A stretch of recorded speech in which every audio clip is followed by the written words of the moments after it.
नमस्कार कैंडिडेट, मैं आकाश चौधरी आपको फिर से स्वागत करता हूँ आपके अपने educational YouTube channel crack competition में।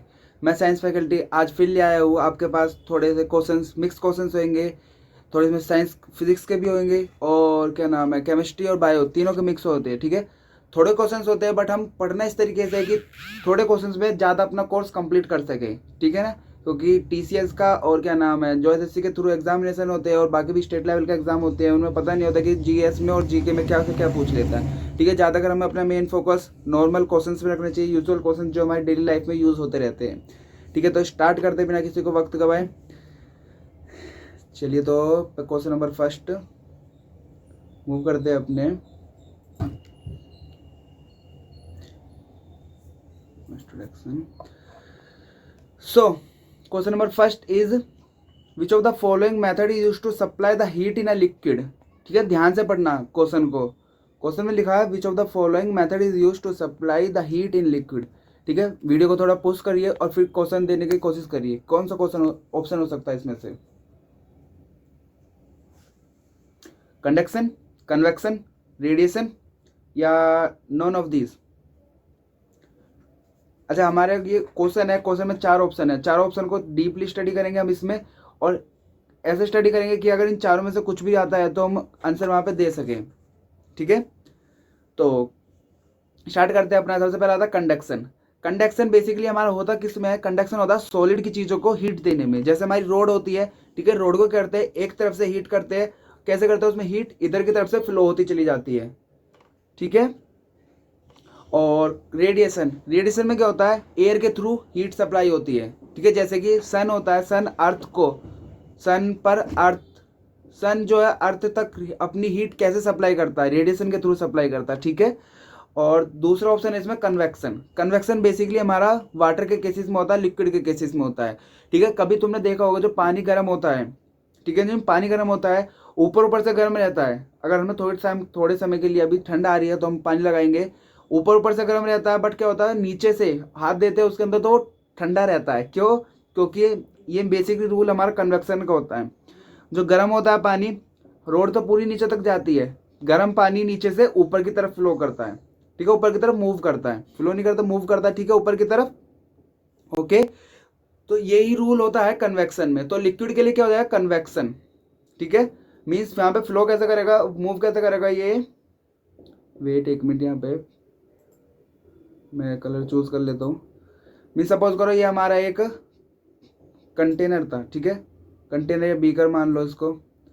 ये बीकर था, इसमें हमारा पानी है। ठीक है ना, हमने पानी कैसे गर्म होगा? जो यहाँ पे पानी था, ठीक है, थोड़ा थोड़ा पानी कर देते हैं इसमें। ठीक है, पानी कैसे गर्म होता है? यहाँ से जो ठंडा पानी होता है वो नीचे की तरफ जाता है, ठीक है, और गर्म पानी ऊपर की तरफ जाता है। बेसिकली जो ठंडी चीज़ें होती है वो नीचे की तरफ मूव करती है और गर्म चीज़ें जो होती है वो ऊपर की तरफ मूव करती है। ठीक है, सबको पता होता है। ओके, इसीलिए जो ऊपर का पानी रहता है, ऊपर का सरफेस जो रहता है वाटर का, वो गर्म रहता है, नीचे का पानी गर्म ठंडा ही रहता है। ठीक है, तो option number 2 will be right for this question. किसी को कोई क्वेरी हो तो कमेंट बॉक्स में कमेंट करके मेरे से पूछ सकता है, मैं डेफिनेटली रिप्लाई करूंगा उसका। ठीक है, ओके, तो क्वेश्चन नंबर 2 की तरफ मूव करते हैं।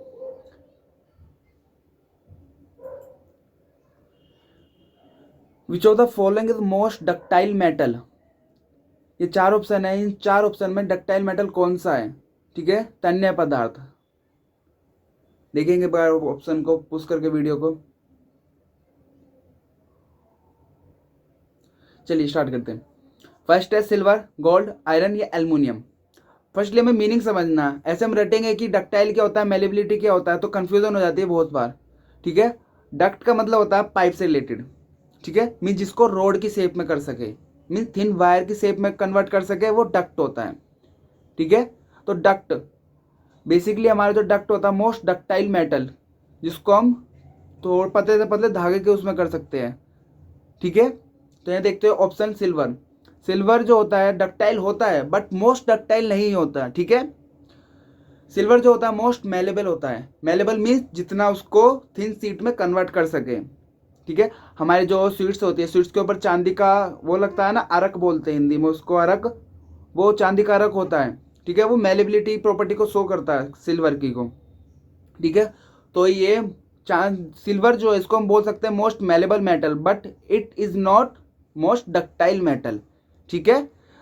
तीसरा ऑप्शन हमारे यहाँ पे आयरन, ठीक है, आयरन को मोस्ट डक्टाइल मेटल नहीं कह सकते, ठीक है। चौथा ऑप्शन है एल्युमिनियम, एल्युमिनियम जो है हमारा ये मेलेबिलिटी के प्रॉपर्टी को शो करता है ज़्यादातर, ठीक है। ऐसे नहीं है कि बस ये मेलेबिलिटी को ही शो करेंगे प्रॉपर्टी या फिर हमारे डक्टाइल को ही शो करेंगे, दोनों को शो कर सकते हैं ये। बट हमें पढ़ना क्या है, जो मोस्ट डक्टाइल होता है, मीन्स ज़्यादा से ज़्यादा कौन डक्टाइल हो सकता है, मीन्स कौन ज़्यादा ज़्यादा थिन वायर में कन्वर्ट हो सकता है, पतले से पतले तार में कौन सा चेंज हो सकता है। एल्युमिनियम की फॉइल जो होती है हमारी, जो पेपर को पेपर फॉइल भी बोलते हैं जिसको, सुबह सुबह के लिए होती है ना, वो खाने के लिए जो फॉइल होती है, ठीक है, फूड फॉइल भी बोलते हैं उसको। तो ये एल्युमिनियम भी मेलेबल मेटल्स में आ जाएगा, सिल्वर भी मेलेबल मेटल्स में आ जाएगा। मोस्ट मेलेबल मेटल पूछा जाए तो सिल्वर होता है, ठीक है। ऑप्शन नंबर 2 गोल्ड, गोल्ड जो होता है मोस्ट डक्टाइल मेटल होता है, ठीक है। ये जो हमारी ज्वेलरीज में यूज होता है गोल्ड, इसीलिए हम जो गोल्ड को यूज करते हैं, इससे हम पतले से पतला वायर बना सकते हैं, ठीक है, मीन थिन वायर में चेंज कर सकते हैं गोल्ड को, इसीलिए हमारा गोल्ड हो जाएगा मोस्ट डक्टाइल मेटल, ठीक है। आपकी जानकारी के लिए एक बता दूं कि मैं सिल्वर जो है ये सेकंड मोस्ट डक्टाइल मेटल है, means first most malleable metal is called silver, second most ductile metal is called silver. Confusion नहीं है कोई भी, मोस्ट मेलेबल पूछे तो सिल्वर, मोस्ट डक्टाइल पूछे तो गोल्ड, सेकंड मोस्ट डक्टाइल पूछे तो सिल्वर, ठीक है। कोई प्रॉब्लम किसी को नहीं, तो चलिए फिर आगे की तरफ चलते हैं। Question number 3, rectifier change the, rectifier किसको किसमें चेंज करता है।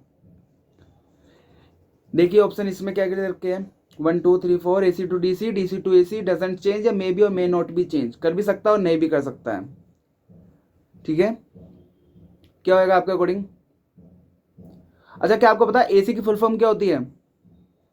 AC means alternate current and DC mean direct current, ठीक है।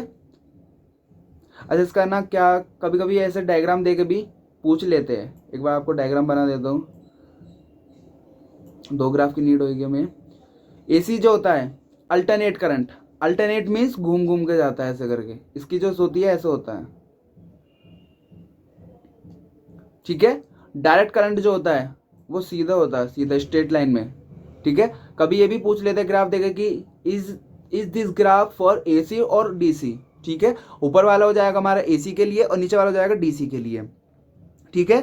तो रेक्टिफायर किसको किस में चेंज करता है आपके according, sorry my bad, DC to AC, क्या DC टू AC में चेंज करता है रेक्टिफायर, नहीं, डजंट चेंज। जब चेंज का क्वेश्चन है कुछ ना कुछ तो चेंज करेगा ही, और मे बी और मे नॉट भी चेंज कर भी सकता और नहीं भी, ऐसे थोड़ी होता भाई, इंस्ट्रूमेंट है या तो करेगा या नहीं करेगा, ठीक है। AC to DC will be the right answer for this question. Question number 3 का आंसर क्या हो जाएगा, AC टू DC, ठीक है। मीन्स अल्टरनेट करंट को डायरेक्ट करंट में चेंज कर देता है। कोई प्रॉब्लम किसी को। अच्छा, जो रेक्टिफायर होता है बेसिकली सबने पढ़ा, रेक्टिफायर होता है, रेक्टिफायर होता है, ठीक है। रेक्टिफायर जो हमारे घर में हम इसको यूज कैसे करते हैं, रेक्टिफायर को, जो हमारा अडेप्टर होता है वो ऐसे रेक्टिफायर की तरह काम करता है, ठीक है। मीन्स जो हमारे घर में अल्टरनेट करंट होता है, सबको पता है अल्टरनेट करंट हमारे घर में फ्लो होता है, वायरिंग जो होती है अल्टरनेट करंट की होती है। अब जो हमारे डिवाइस में एप्लीकेशन जो हम यूज़ करते हैं वो तो डायरेक्ट अल्टरनेट करंट को यूज़ नहीं कर सकता डायरेक्ट, उसको क्या चाहिए, डायरेक्ट करंट चाहिए होता है, ठीक है। वो डायरेक्ट करंट में कौन चेंज करता है, रेक्टिफायर, और रेक्टिफायर की तरह कौन वर्क करता है, हमारा एडेप्टर, ठीक है, चार्जर बोलते हैं जिसको, ठीक है। किसी को कोई डाउट। और एक और आता है DC टू EC, ठीक है, direct current to alternate current, ठीक है। किसी को कोई प्रॉब्लम। ये जो होता है DC टू EC हमारा इन्वर्टर होता है, इन्वर्टर DC टू EC में कन्वर्ट करने की कोशिश करता है। हम उसको जब चार्जिंग करते हैं अपने इन्वर्टर की, वो जो DC होती है, ठीक है, डायरेक्ट करंट लेता है उसको AC में चेंज करके रखता है, ठीक है। ओके, तो क्वेश्चन नंबर 4 की तरफ मूव करें। Which of the following is used to carry oxygen in a blood. अच्छा, इनमें से जो दे रखी है 4 कंपोनेंट ऑफ द ब्लड, इन 4 कंपोनेंट में से कौन सा कंपोनेंट हेल्पफुल होता है, मीन्स कौन सा कंपोनेंट कैरी करता है ऑक्सीजन को पूरे ब्लड में। पुश करिए वीडियो को, एक बार देखने की कोशिश करिए और आंसर देने की कोशिश करिए। इंपॉर्टेंट क्वेश्चन है, मोस्ट रिपीटेड क्वेश्चंस होते हैं ये, ऐसे जनरली सबको पता ही होनी चाहिए इन सब के बारे में। चलिए स्टार्ट करते हैं। पहले आपको इनकी फुल फॉर्म पता है क्या? इनको बोलते हैं लाल लाल कोशिकाएं, ठीक है, और डब्ल्यूबीसी को सफेद कोशिका बोलते हैं, ठीक है। प्लेटलेट को हिंदी में भी प्लेटलेट बोलते हैं, प्लाज्मा को हिंदी में भी प्लाज्मा ही बोलते हैं, ठीक है। सबसे पहले ये बता दे कि इनमें ये 4 कंपोनेंट्स होते हैं ब्लड के अंदर। इन 4 में से 3 जो होते हैं वो सॉलिड फॉर्म में होते हैं, ओनली एक ही होता है जो लिक्विड फॉर्म में होता है, ठीक है। जो लिक्विडिटी प्रोवाइड करवाता है ब्लड को, वो कौन सा कंपोनेंट होता है? प्लाज्मा होता है बस, ठीक है। ये जो होता है हमारा प्लाज्मा, यही हमारा लिक्विड होता है, ठीक है। और बाकी के जो ये होते हैं, ये आरबीसी, डब्ल्यूबीसी और प्लेटलेट, आरबीसी, डब्ल्यूबीसी और प्लेटलेट, ये जो होते हैं हमारे सॉलिड फॉर्म में होते हैं, ठीक है। आरबीसी की फुल फॉर्म पता है सबको? रेड ब्लड सेल, और डब्ल्यूबीसी की व्हाइट ब्लड सेल, ठीक है। और प्लेटलेट्स, ये तीनों होते हैं हमारे सॉलिड फॉर्म में, और प्लाज्मा होता है हमारा लिक्विड फॉर्म में, ठीक है। तो अपने क्वेश्चन पे दोबारा से आते हैं कि हमारे ब्लड में ऑक्सीजन कौन कैरी करता है? आरबीसी, डब्ल्यूबीसी, प्लेटलेट या plasma? Option number 4 will be the right answer for this question, ठीक है। प्लाज्मा जो होता है वो मेनली कैरी करता है किसको? ब्लड को। वैसे इसमें ऑप्शन नंबर 1 और 4 दोनों होने चाहिए थे अकॉर्डिंग टू, अगर हम हेमोग्लोबिन की भी बात करें और प्लाज्मा की बात करें, ठीक है। आरबीसी के अंदर ही हेमोग्लोबिन होता है, हेमोग्लोबिन और प्लाज्मा दोनों कैरी करते हैं ऑक्सीजन को, ठीक है। हेमोग्लोबिन 97% कैरी करता है ऑक्सीजन को, एंड प्लाज्मा जो होता है 3% कैरी करता है ऑक्सीजन को, ठीक है। तो option number 4 with the right answer. अगर यहाँ पे हेमोग्लोबिन देता तो हेमोग्लोबिन को टिक करते हैं, बट यहाँ पे आरबीसी और प्लाज्मा दे रखा तो प्लाज्मा को चूज करेंगे, ठीक है। कोई प्रॉब्लम किसी को? ठीक है, तो क्वेश्चन नंबर 4 की तरफ चलते हैं फिर। डाउट सारे क्लियर है ना? हमने एक क्वेश्चन के अंदर 4 एमसीक्यूज के बारे में पढ़ा, मीन्स हमने तो अपने बाकी के जो कंसेप्ट है, बेसिक्स है, उनको क्लियर करते चल रहे हैं, ठीक है ना। तो क्वेश्चन नंबर 4 हो चुका है हमारा। Question number 5, leprosy. अच्छा, ये थोड़ी स्पेलिंग्स आगे पीछे हो गई। लेप्रोसी स्प्रेड था यहाँ पे, ठीक है। Spread through which microbe? जो लेप्रोसी बीमारी है, ठीक है, लेप्रोसी डिजीज होती है, कोड बोलते हैं जिसको, कुष्ठ कोड़ी, वो किसके थ्रू फैलती है? ठीक है, हमने कल भी आपको एक क्वेश्चन दिया था, जो माइक्रोब से बीमारी होता है, एक जनरली पूछ ही लेते हैं कि ये बीमारी किसके थ्रू फैलती है। ऊपर ऊपर के सबको पता होता है कि टीबी का पता होता है, टेटनस का पता होता है, और टाइफाइड का पता होता है सबको, ठीक है। थोड़ी बीमारी ऐसी होती है जो सब नहीं जानते, ठीक है, और वही क्वेश्चन टीसीएस वाले ज़्यादा पूछते हैं, ठीक है। तो पुश करिए वीडियो को और एक बार देखने की कोशिश करिए ऑप्शन के अकॉर्डिंग कौन सा होएगा। अच्छा, स्टार्ट करते हैं। First is bacteria, second virus, third is fungi, and four is protozoa, ठीक है। तो option number 1 will be the right answer for this question, ठीक है। बैक्टीरिया के थ्रू ही लेप्रोसी फैलता है, ठीक है। एक बता दे कि एक लेप्रोसी के लिए जो होता है कुष्ठकोड़ी, इसके लिए एक महाराष्ट्र में बाबा आमटे करके, बाबा आमटे जी बोलना चाहिए, वैसे तो इतने रेस्पेक्टेड पर्सन होते हैं तो जी लगाना जरूर होना चाहिए। इन्होंने क्या करा था, एक आनंद भवन की स्थापना करी थी, जहाँ पे बहुत सारे लेप्रोसी मीन्स कोड़ी, जो कुष्ठ कोड़ी रहते हैं, उनका इलाज होता है, ठीक है। आज भी चल रहे हैं, उनके जो सन है वो चला रहे हैं इनको। कहाँ पे है? आनंद भवन नहीं, आनंद वन महाराष्ट्र में है। किसने करा था? बाबा आमटे ने, ठीक है। ओके, तो क्वेश्चन नंबर 6 की तरफ मूव करते हैं। अच्छा, एक बताओगे फंगाई, सॉरी प्रोटोजोआ, प्रोटोजोआ से एक बीमारी, 3 बीमारी का नाम बताना चाहोगे आप मुझे कमेंट बॉक्स में? 3 बीमारी का कमेंट बॉक्स में नाम बताना मुझे, ठीक है। मैं भी देखता हूँ कि ये जो बीमारी होती है सबको पता है या नहीं, ठीक है। तो मूव करें क्वेश्चन नंबर 6 की तरफ, चलिए ठीक है। Corrosion in copper, corrosion in copper is done by which of the following? Corrosion होता है कॉपर के अंदर, किसके थ्रू होता है, मीन जो जंग लगता है वो किसकी वजह से जंग लगता है कॉपर के अंदर? कॉपर मीन्स तांबा होता है, ठीक है, उसमें किसकी वजह से कोरोजन होता है? देखिए ऑप्शन पुश करिए वीडियो को 1 मिनट, और ऑप्शन देने के अकॉर्डिंग अपना आंसर दीजिए। Sulphur, moisture, silver, carbon dioxide. अच्छा, हम यहाँ पे क्या करते हैं, तीनों के अपने पूरे डाउट क्लियर कर लेते हैं। कॉपर में भी देखेंगे, सिल्वर में भी देखेंगे और आयरन में भी देखेंगे। ठीक है, तीनों में कोरोजन होता है, तीनों किस किस के थ्रू होता है वो भी देखते हैं। ठीक है, सबसे पहले देखा सल्फर। सल्फर जो होता है हमारा वो चांदी में लगता है। ठीक है, चांदी में जो जंग लगता है, जो ब्लैक होता है, ये चांदी काली काली हो जाती है, वो किसके वजह से होती है, सल्फर की वजह से होती है। ठीक है, दूसरा देखा मॉइस्चर। मॉइस्चर की वजह से किस में जंग लगता है, सबको पता है। तो आयरन में जंग बेसिकली हमारा मॉइस्चर की वजह से लगता है, मॉइस्चर और ऑक्सीजन की वजह से ही लगता है हमारा। ठीक है, question number 3, oh sorry, option number 3 silver. Silver, अच्छा ये तो मैंने वही दे दिया कि किस में जंग लगता है, सॉरी फॉर इट। अच्छा, क्वेश्चन ऑप्शन नंबर 4 जो है वो है carbon dioxide.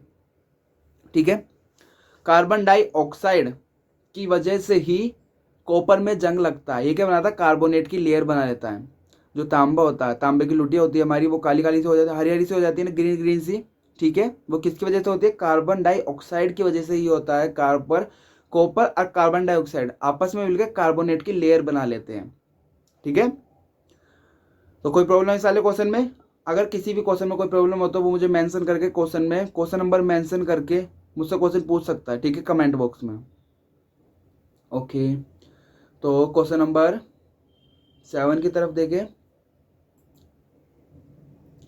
If we look at the floating piece, if we look at the floating piece of iceberg on the sea, approximately what fraction of it is visible above the sea water level? देखिए, एक बार आप अपना पढ़ने की कोशिश करिए question को और आंसर देखने की कोशिश करिए इसका। ये बेसिकली सबके लिए नया क्वेश्चन होगा शायद, क्योंकि सब ज़्यादातर इस क्वेश्चन को स्किप ही कर देते हैं। आइस वाले में सबको प्रॉब्लम रहती है।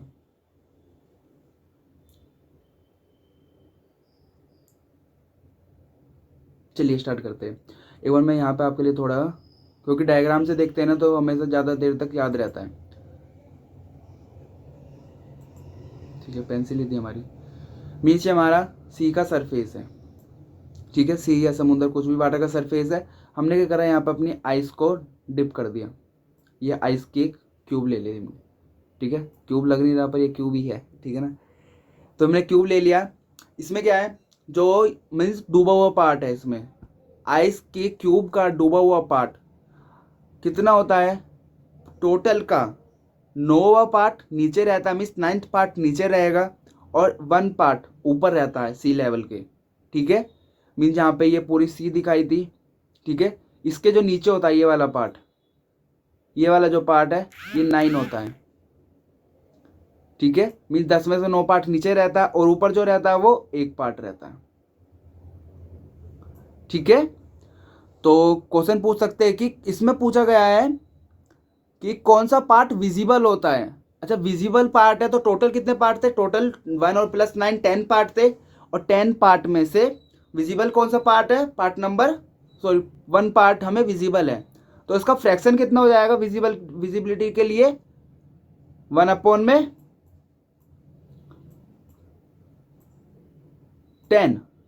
ठीक है, अच्छा इस क्वेश्चन को ऐसे भी पूछ सकते थे, क्वेश्चन की लैंग्वेज को घुमा के, कि कौन कितना पार्ट आइस का इन द सी रहता है, मीन्स पानी के अंदर कितना पार्ट रहता है आइस का।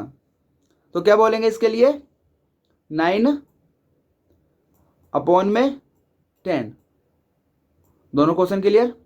ठीक है, क्वेश्चन कैसा भी आए अपने कंसेप्ट क्लियर है। ठीक है, ऊपर 1/10 नीचे 9/10, मीन्स 10 में से 9वां पार्ट नीचे रहता है पानी में और 1 पार्ट ऊपर में तैरता हुआ दिखता है। ठीक है, जो हमें हमारे समुद्र के आसपास जो हमारे अपने ग्लेशियर दिखते हैं वो हमें 1 पार्ट दिख रहा है। ठीक है, मीन्स उससे 9 गुना बड़ा पार्ट नीचे है। ठीक है, कितने बड़े ग्लेशियर होते हैं वो, इससे अंदाजा लगा सकते हैं कि ऊपर 1 पार्ट दिख रहा है तो नीचे कितना बड़ा ग्लेशियर होगा। ठीक है, अच्छा एक क्वेश्चन और आता है, जब इसमें सी की बात चली रही है तो एक और कर लेते हैं।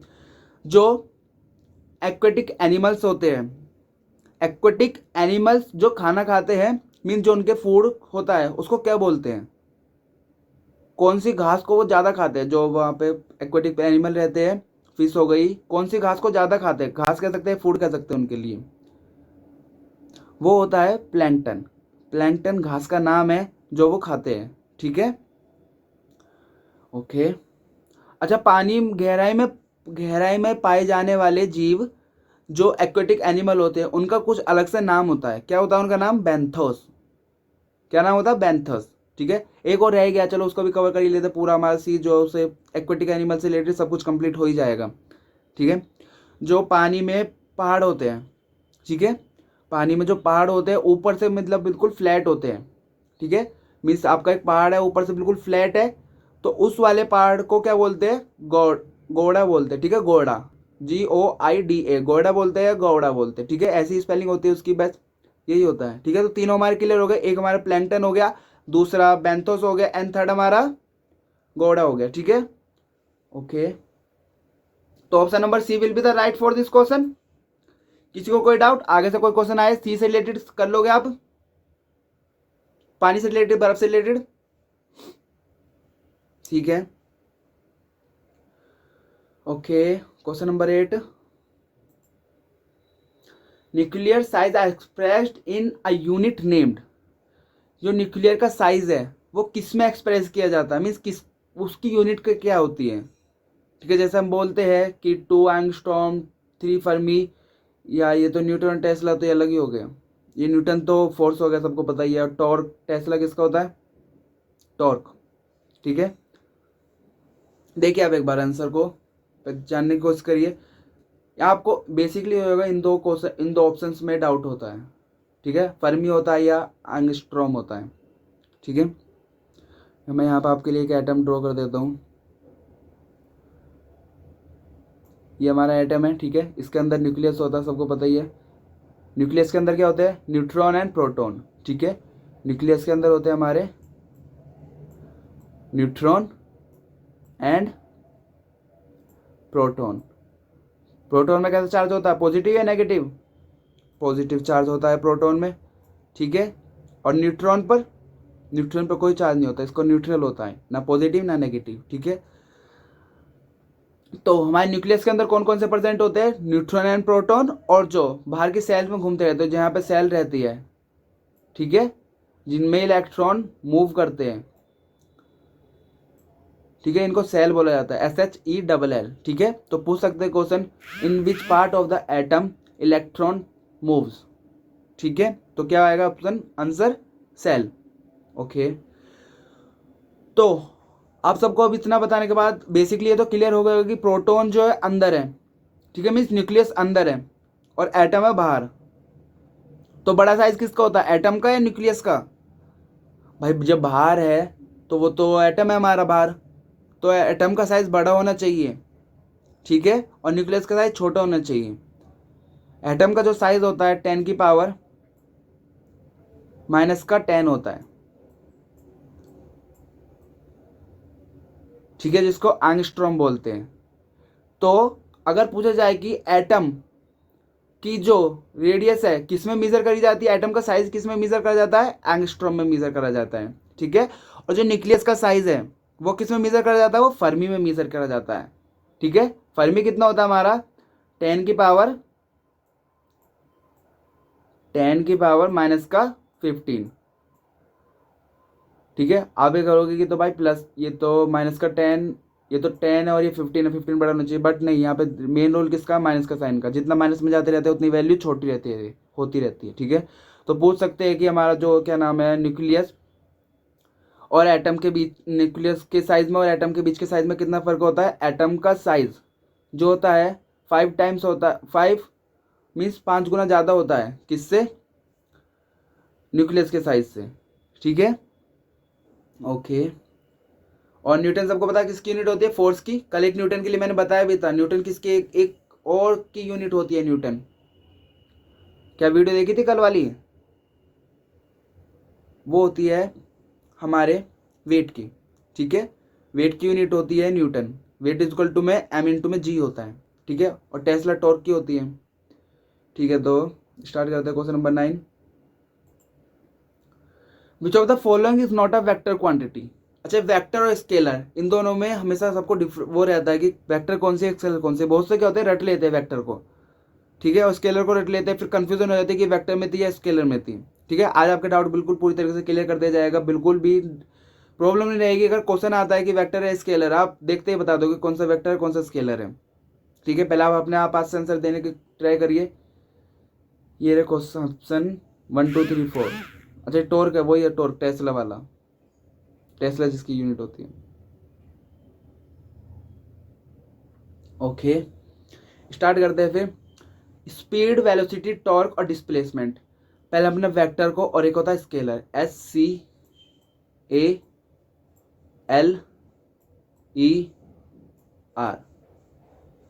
ठीक है, ये स्केलर होता है।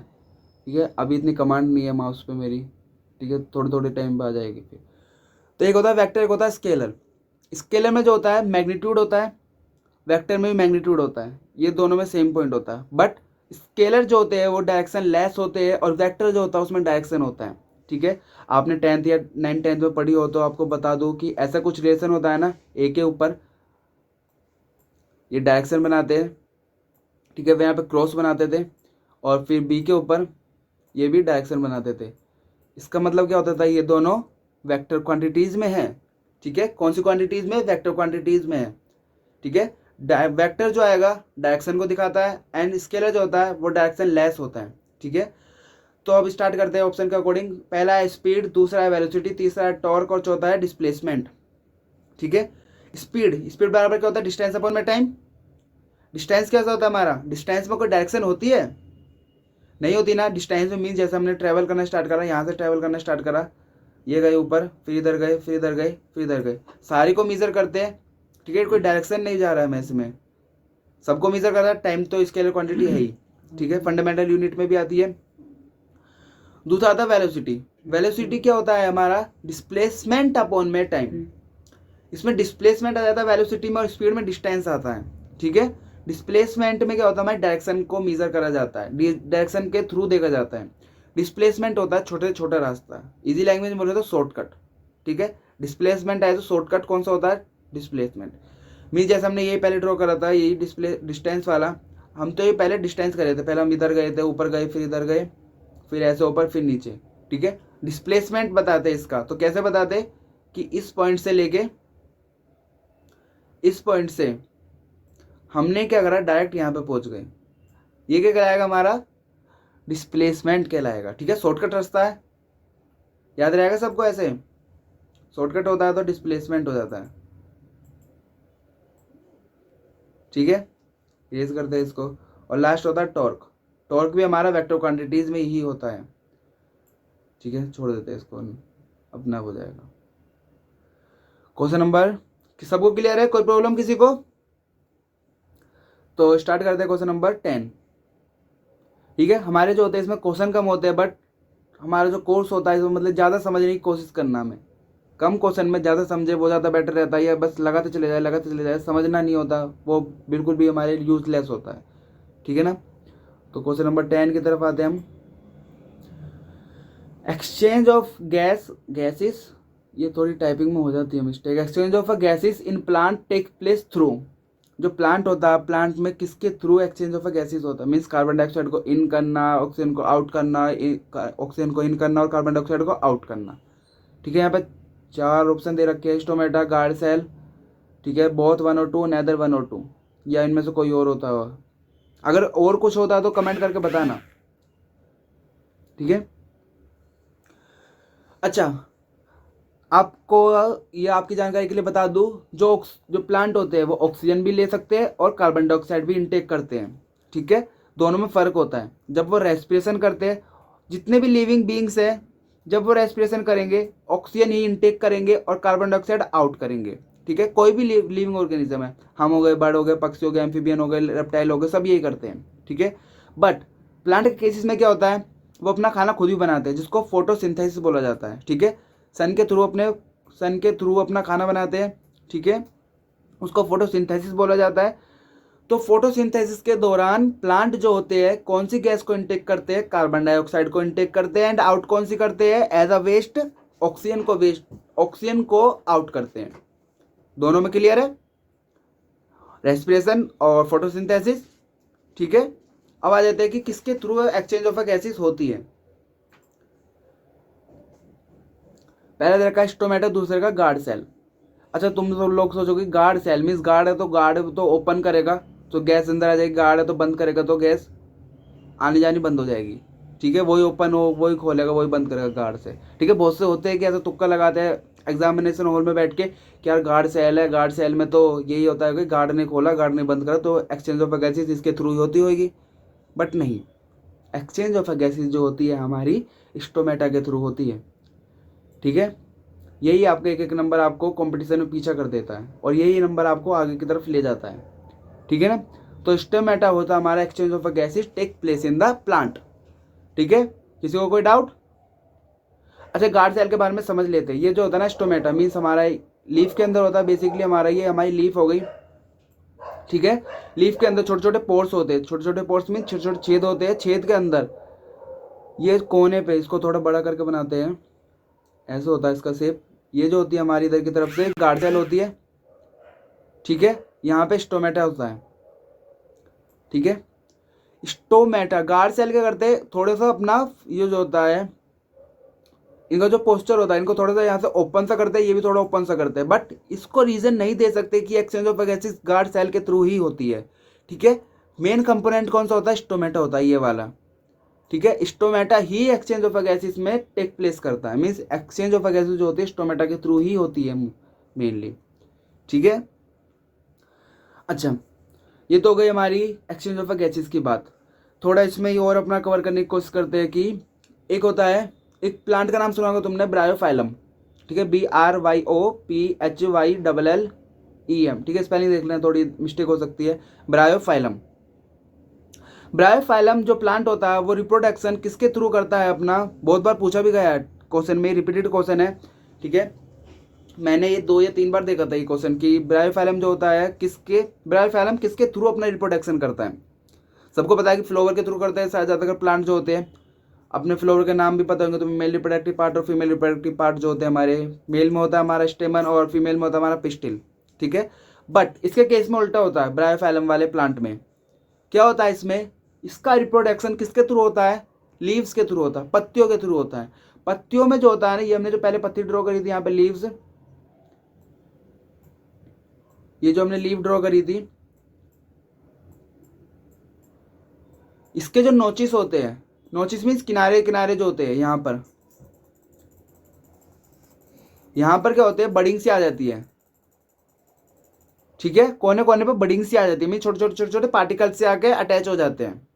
ठीक है, वो पार्टिकल्स जब नीचे गिरते हैं मीन्स जब सॉइल में जाके मिलते हैं वो दोबारा से नया प्लांट ग्रो कर देते हैं। ठीक है, पूछ लेते हैं कि ब्रायोफाइलम ब्रायोफाइलम प्लांट में किसके थ्रू रिप्रोडक्शन होता है? तो ऑप्शन में बहुत सारे होते हैं। पहले सबसे पहले तो फ्रूट ही दे देते हैं और दूसरा फ्लावर दे देते हैं। कैंडिडेट आगे जाता ही नहीं, पहले फ्लोर पर जाता फ्रूट पर जाता, इन दोनों में कंफ्यूजन नहीं रहता है। ठीक है, इन दोनों में कंफ्यूज रहता है कौन सा होता है। तीसरे ऑप्शन पे जाते ही नहीं, उसमें लीफ रहता है। मेनली लीफ के थ्रू ही ब्रायोफाइलम प्लांट में रिप्रोडक्शन होती है।